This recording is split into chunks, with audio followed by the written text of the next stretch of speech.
universal childcare, universal healthcare, universal schooling, all the way up to college. These are things that you could put your name next to, and you would win a lot of favors with a lot of people, especially if they start beginning to trust you, that you will actually earnestly advocate for this and fight for this, okay? But Democrats don't want to do that. And in the absence of that being a way to run and win favors with the crowd in a popularity contest, you have to keep finding new ways of saying, well, we got to cave on this thing because the right has won on this issue. We got to cave on this other thing that the right has won on. You don't even present them an argument to be reactionary against. You allow the reactionaries to lead the conversation. You end up fighting in their territory.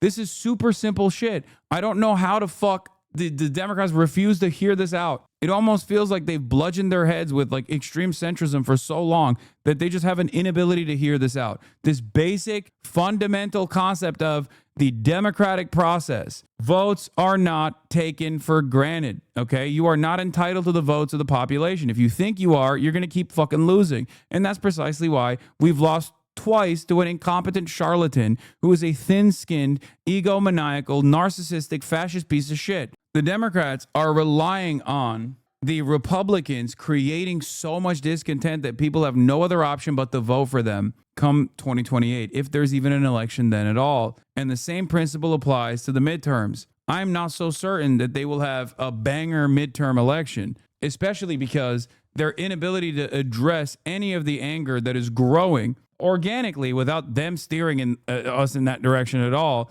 is going to actually yield the positive results that they're predicting. We have unprecedented unpopularity for the Democrats at a time when they're supposed to be automatically popular because the administration is incredibly unpopular. This is an alarm. This is a warning sign. This is a warning sign. The very fact that the Democrats are not automatically popular here, when there are certain Democrats who are, like the Zohran Mamdanis of the world, right, implies that there is a major issue with the way that the National Democratic Party is perceived by everyone. It doesn't really matter, however, because no matter how many times I fucking talk about this shit, everyone's still going to go, la, la, la, la, la, I can't hear you. You just hate the Dems. You just want the Republicans to fucking win. Kamala talked about Gaza after being interrupted by protesters 3 times. Harris addresses Gaza in her dissent to the Biden admin in this video clip, but also those who didn't vote for her because of that helped led to Trump's winning. We are here right now. Didn't have to be this way in terms of the blank check this president is given. Part of what I write in the book, Aaron, is,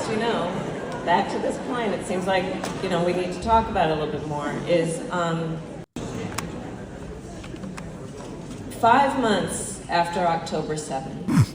Yeah, if the blank check had a D next to it, it's good. Blank check with an R next to it, bad. That's how it works. I gave a speech at the foot of the Edmund Pettus Bridge in commemoration of Bloody Sunday.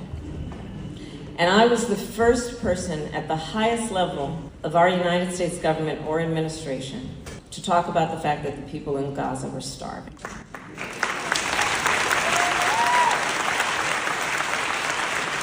That was a year and a half ago. Yeah, good thing she didn't say shit after. And also sent Richie Torres to fucking Michigan and Bill Clinton to Michigan. And also said she wouldn't change a damn thing outside of getting a Republican in her cabinet. And also paraded around with Liz Cheney. And also tried to adopt the positions of the opposition party from 4 years prior when it came to the most consequential broad standing policy, immigration. Good thing she also said, we need to have the most lethal military under my command. All of those things combined on top of, I'm going to be a small business. My mother was a small business. Here's $50,000 in tax credits for small businesses was her major fucking policy provision for all of the economic hardships that every American was experiencing. And it turns out people were too stupid, I guess. It's so crazy that people... Like, what are we doing? Why do liberals have this tendency to only demonstrate party loyalty against their left flank? when they don't deserve it. I promise you, if Republicans were this aggro about not offering anything to their base of support, they probably would revolt. It's crazy. Republicans do a very good job with redirecting the attention of their base to culture war issues, culture war narratives that they fucking dominate the airwaves with. They badger you all the time. They make mountains out of molehills. They create problems where none exist. They invent new hysterics and then declare war on said hysterical frameworks that only they are tasked with defeating. They create a narrative environment that makes people feel like they are the only victors here. Democrats, on the other hand, play fucking defense against those completely made up narratives, no matter how stupid or hysterical they may be. And then sometimes they adopt the framework of their opposition. This is a mistake. I've said over and over again that my anger and resentment for the Democratic Party stems from their closeness to the Republicans. The very fact that they do not fight the Republicans. Kamala Harris was a perfect demonstration of this method. It was a perfect demonstration of the failure of this method. And yet, 9 months after the fact, we're still stuck relitigating this failed franchise for some weird fucking reason. And liberals still eat this shit up. I don't get it. Half of the liberals that you know, half of the normie liberals that you know,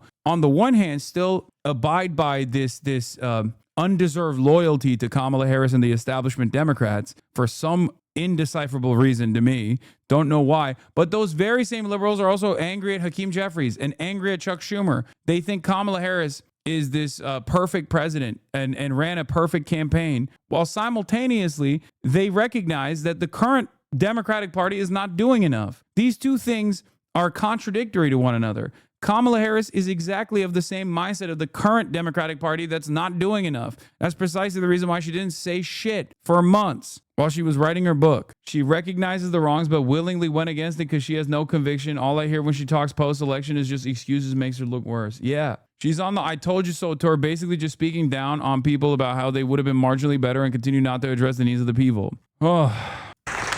And to talk, and people in our administration can tell you what my voice was in those rooms, in those closed rooms in the Oval Office. I was not president. I couldn't make the decisions. It don't matter. You were running for president. You should have forcibly separated yourself from the admin. This is what I kept saying over and over again. Biden is a fucking anchor around Kamala Harris's neck. Cut it. Cut the dead weight. And she didn't do it. And she still defends that position, even though the Biden admin literally shit on her after the fact. It doesn't make no sense. Kamala Harris explaining in her book why not a single Palestinian Arab American was allowed to speak at the DNC. Harris continues to write and speak lots of words and say nothing. None of this means anything. The issue was never abstract humanity affirmation of Palestinians. It was not a yoga retreat. It was supporting policies that ended their mass killing, which she refused to do. There have been speculation that Chicago might erupt in violence as it did in 1968 during the Vietnam War. That hadn't happened. Minion's team had worked closely with Chicago police, everyone on the same page regarding the importance of respecting free speech and practicing de-escalation if things got heated. The Gaza protests outside the convention remained mostly peaceful. Inside, also, Minion had made sure that every delegation had a veteran whip, someone with long experience of conventions, taking the temperature of their delegates and working for solidarity. But there was tension and some bitterness that we had not given a speaking slot to a Palestinian spokesperson. I knew that the section of my speech dealing with Gaza war had a lot riding on it. As David Wandrell wrote in the Washington Post, it was the rockiest, most perilous passage. Her 5 degrees of difficulty straddle on the war in Gaza. Charged right in and defended Israel. And just as it felt as though the room might split, she affirmed the humanity and suffering of the Palestinians. She then moved into a peroration on the subject that everyone was able to cheer for. And behold, she had her boat through the impossible strait. She lost. So clearly, it didn't work. Oh. Yeah, I know. She said, I'm not president right now. There's nothing I can do at the end of the clip. Yeah, neither am I. But that doesn't stop us from trying, does it? Neither are the thousands of people in this community. The centrists backing Dover's left bashing. The reason they smear protests is because they can't articulate a defense of by the Biden-Harris policy on Gaza. Harris couldn't in her book. Biden aides are now running away from it. Biden, of course, can't articulate it, so they feel better about themselves by smearing the critics. That's precisely what's going on. It's the same performative loser, says centrism fan account, another fucking annoying libtard. It's the same performative losers who exclusively protest Dems on whatever issue of the day, Green New Deal, immigration, Medicare for all, fight for 15, etc., etc. All they care about is shitting on Dems. These guys have designed a reality where they think their inability to address the demands being made by broad subsects of American society in the base of support for the Democratic Party is actually something that they must avoid. They must ignore. These guys are simply spoilers. I don't understand it. They just literally write it off as these guys only have smoke for the Democrats. I don't. I have smoke for the Republicans first and foremost. That's why Republicans fucking hate me. I have smoke for the goddamn liberals for their closeness to the Republicans when there is no reason for them to do so. And I was right. We were right. That's the craziest part about this, is that we were right. The people saw the Democratic Party leaning closer and closer to the fucking Republicans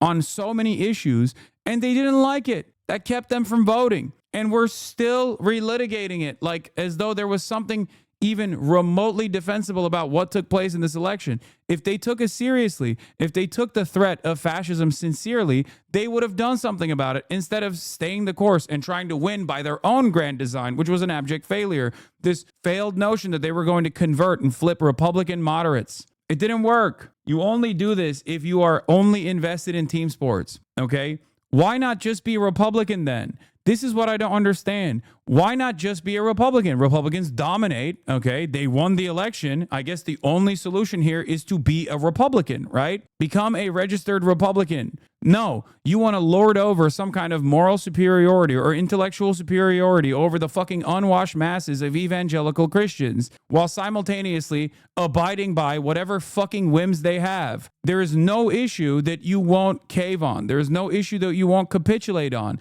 They're even fucking saying this about abortion. There is no reason to cave on abortion, right? It's a deeply unpopular issue for the Republicans.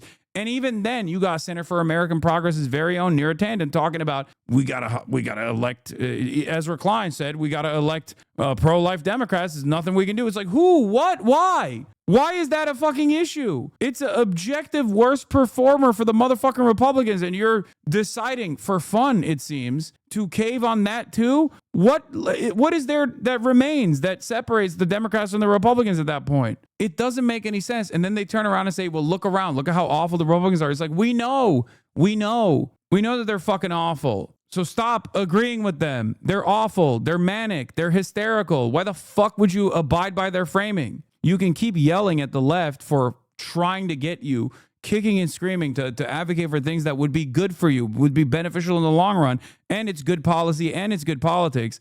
But ultimately, you just have to do it. And if you don't do it, we're just going to keep losing. And things are going to deteriorate even further.